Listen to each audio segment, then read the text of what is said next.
And then kind of the bigger topic that I want to talk about today, and this is a topic that we've talked at length about with Clint Lamb and Stacey Blackwood, but I think it still is worth mentioning, is how dominant Alabama football was this season in recruiting.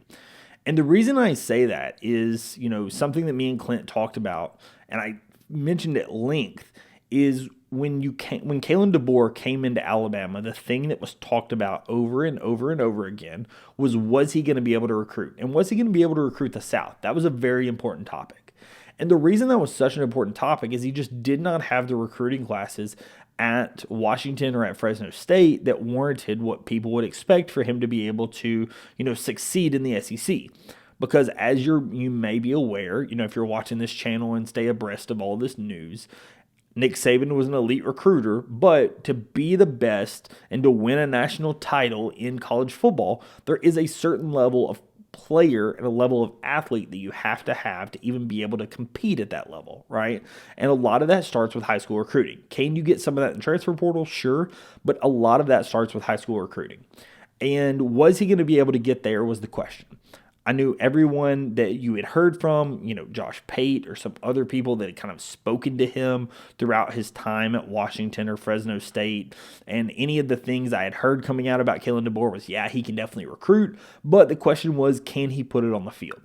Well, what he's done is he has put an absolutely insane recruiting class on the field, or I guess have committed thus far. The reason I mention it in that way is Courtney Morgan actually mentioned earlier today that they know that, hey, just because you've got these guys committed, you have to keep these guys committed through December, right? Just because you now have them committed, it's still a long-term recruiting that you have to make sure these guys stay committed and then get them on campus, right? At the end of the day, just because somebody committed at one point doesn't mean anything until they get to campus.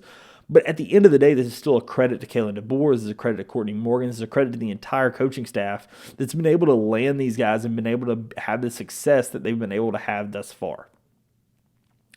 And the thing that you have to look at when you look at these recruits is not just the star rankings. The star rankings are obviously phenomenal, with Alabama having 5 stars, with the next closest college football program only having 2 as of this moment. But additionally, what Alabama's been able to do in the state of Alabama. You have a guy like Cedarian Morgan in the state of Alabama. You have a guy like Xavier Crowell in the state of Alabama. Zion Gibson in the state of Alabama. Camarion Johnson in the state of Alabama. And then Zay Hall in the state of Alabama. And then when you're talking in the Southeast, you can go ahead and add in Owen Cabell and Brian Williams and Javar Burnett. And the list just keeps going on and on and on. And Chris Booker and Jamarian Matthews. And right, like every name on this list feels like they're from the state of Alabama. Where people are looking at Alabama pulling guys from outside of Alabama or outside of the Southeast. The only guys you're really pulling currently, and I would expect this to change, but the guys you're pulling outside of the Southeast is a Jaira Edwards, so a 5-star safety that is a perfect fit for Alabama's system. Then you're also pulling a guy like Max Suter, which if you watched my episode that I did with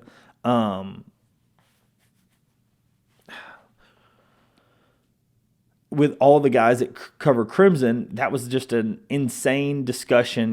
Me and Stacey Blackwood talked about how Max Suter is an elite fit for Alabama because he's going to be a pass-catching tight end with the ability to also be a blocking tight end, right? That inline tight end that can catch and block, and that's not something you're seeing a lot nowadays. Typically, it's one or the other, and having a guy that's elite and can actually do both, reminds you of some of the Georgia tight ends of years past. That's something that's really, really important when you're looking at, balancing out a roster. When you have a guy that him coming on or off the field does not immediately impact what you're able to do with the football, right? Typically when you have some of the inline blocking tight ends that Alabama has either currently or has had in years past, when you see that guy come on the field, you know that there's only going to be, 4 routes going out, or there's only going to be 3 routes going out because that tight end isn't really a receiving threat.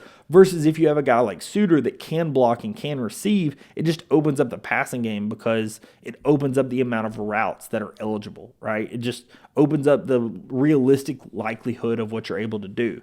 Then you have a guy like Jet Thamala from Nebraska, Samuel Utu from California, J.J. Finch from Indianapolis, and Kelly from Ohio, right? So again, when you're looking at the kind of scope that Alabama is doing, they're focusing on the Southeast.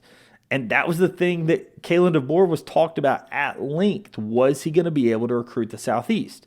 And a lot of Alabama fans said yes, and a lot of Auburn and Georgia and Tennessee fans said no. And their reasoning was he had never done it. And we tried to say over and over and over again, just because he did not have the recruiting prowess in the South did not mean he did not have the ability to get that recruiting prowess in the South, because he was a huge guy at building relationships and being a genuine person. And that's what we're showing now.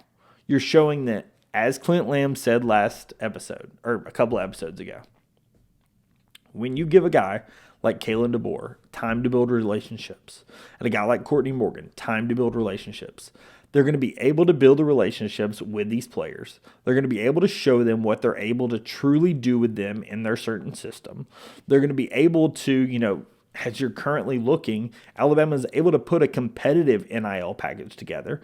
Is it going to be the top of the top? No, but they're able to put a competitive package together and show you, hey, this is how we're going to use you in our system. This is our development plan for you. This is what we think you can be long term. This is where we could potentially see you getting drafted. Like a full, multi-year plan of this is what our total goal for you is as a player. And if somebody likes what that looks like, again, does Xavier Griffin potentially turn down extra money from a USC or from a Texas? Yes.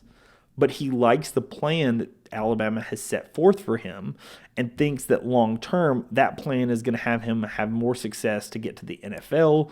And if he gets to the NFL with greater success, then that means that he's going to get his payday on the back end, and it will be great. He's going to be able to play for people he trusts and play for people he likes, and then additionally also get the NFL payday when all is said and done. So yes, he may be turning down some additional upfront money from a USC or from a Texas, but he's still getting it back on the back end because of the success that he expects to be able to have in the NFL, right?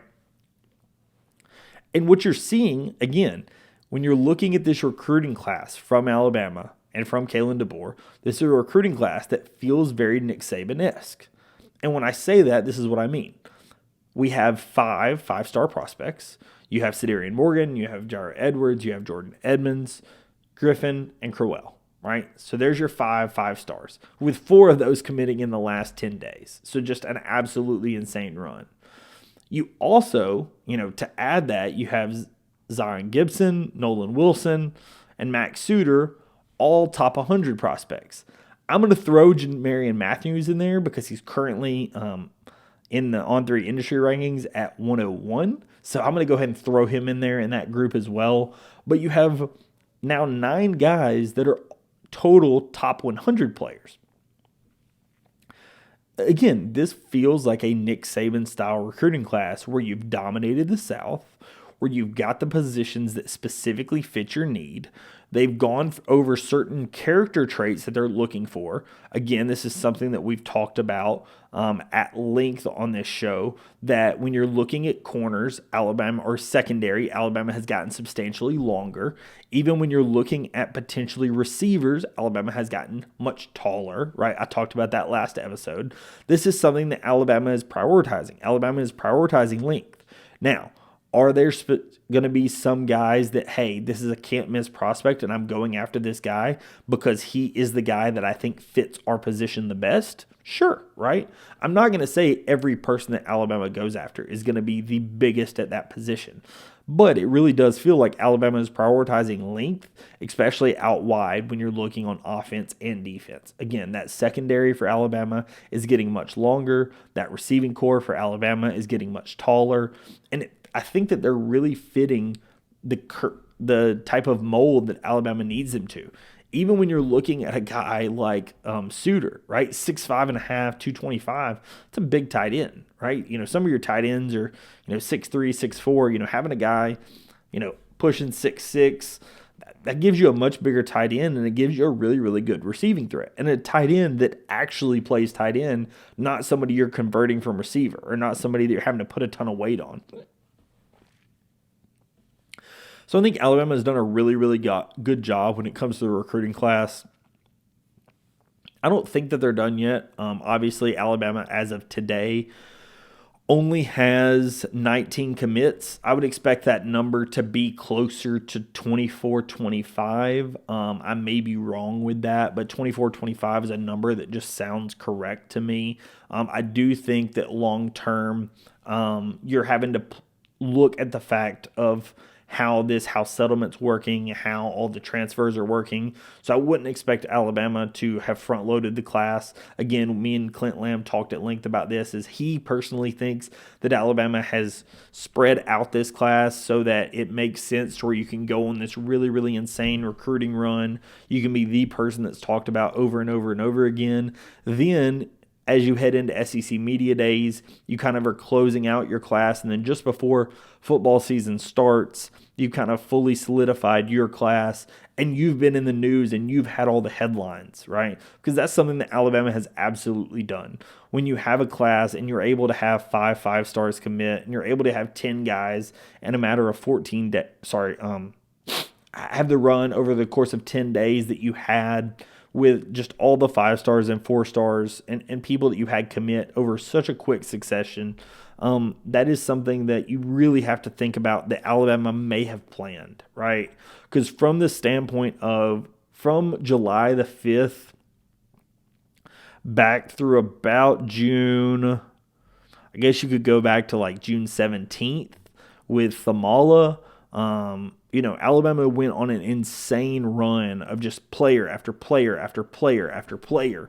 And it really seems like Alabama stacked in that recruiting class and really has gotten a lot of effort that, a lot of their efforts are being shown, that Courtney Morgan and staff know exactly what they're doing. Obviously, the recruiting efforts are not for naught. And when you're looking at what some of the other, and I don't want to use this as a way to talk trash about someone else, but what some of the other programs in state are doing, that consider themselves a good recruiting program, it's just not the same, right? Kalen DeBoer has proven, hey, he owns this state. He has proven that he has that ability to recruit, and he has proven that, when given time, him and Courtney Morgan and all, Cedarian Robinson around him and everyone around him, right? No matter what position coach it is, Freddie Roach, doesn't matter, right? Any position coach around Kalen DeBoer, the authenticity that they can give and the relationships that they can build with these players is something that players are resonating with and is landing commits. And at the end of the day, when you're talking about Alabama football, first things first, you got to be able to coach on the field. But the thing that will get Alabama fans to give you a little grace is to prove that you can recruit, because then that gives you that ability of hope, right? Even if, hey, you had a bad game, it's like, we got this guy we can go for, right? Now, as we've talked about on this show, if Alabama goes 8-4 this season, you're going to lose that hope real quick, right? You're going to lose that. So you have to prove it on the field as well. 100% recruiting is not going to clear all woes.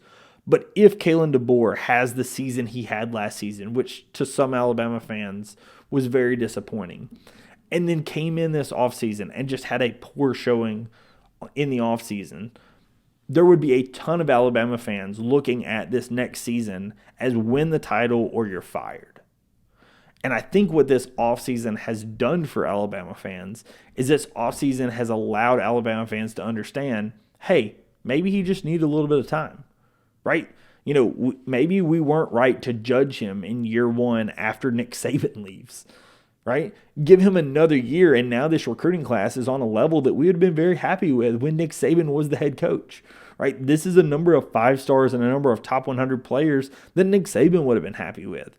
So if this is the case, maybe we just need to give him a little extra time. And when we give him that time, Kalen DeBoer is going to prove to us that we were correct in giving him said time. So that's what I want to talk about when you're thinking about Kalen DeBoer. You really have to think about, how successful he's been and, the fact that that success in my mind has allowed the fan base to understand, like, hey, maybe we need to give him a little bit of grace. And I think that this offseason has done a lot to help with that. So that's what I want to talk about this episode. As I mentioned, thank you so much to all the new subscribers. I do plan to come out with something new and exciting for episode 100. If you have any thoughts or comments, please throw it down in the bottom in the comments. I do read all of them. I would be very curious what anyone has to say as it regards to that, just because it is, not something I expected. The fact that we're hitting 100 episodes here soon, this is something I would like to, show my appreciation to you guys. So if you do know of anything that you would like for me to discuss or, maybe somebody special to bring on, please throw it down in the comments. Thank you so much, everyone, for watching, and I will catch you in the next episode. Peace.